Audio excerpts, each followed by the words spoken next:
cut machine, but it's that button.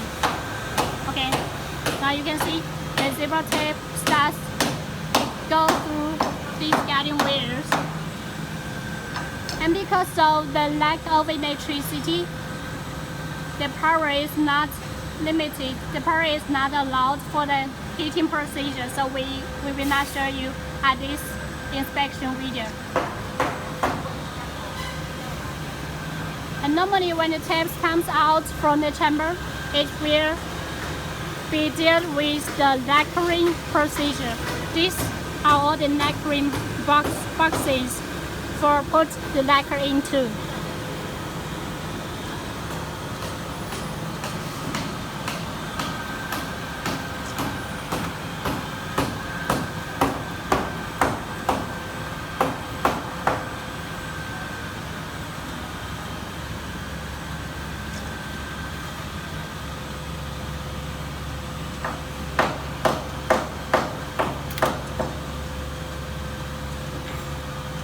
Okay, that's the general operation process of the machine without the heating procedure.